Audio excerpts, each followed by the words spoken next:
Bundan nәq 50 ел элек 1976 елда Тымытык урта мәктәбен 120 бала тәмамлап, без төрле якка таралдык.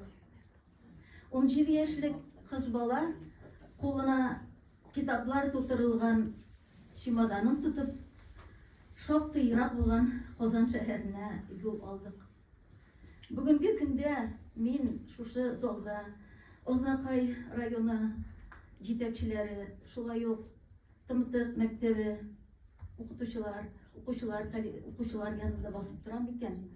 Бүген инде мин 40 елга якын стажлы булган республиканың Соба Теләче районында Казан Банк мәктәбендә меңләгән укучыларыма үзебезнең туган телебезнең тәмендә, ямендә, рухында һәм милләтебезнең мәңгелек булачагына нигез салучы булган Россия Федерациясының мактаулы мәгариф хезмәткәре күкрәк иясенә ия һәм Татарстан Республикасының атказанган укытучысы буларак басып торам икән, моны зур бәхет дип нишлисең.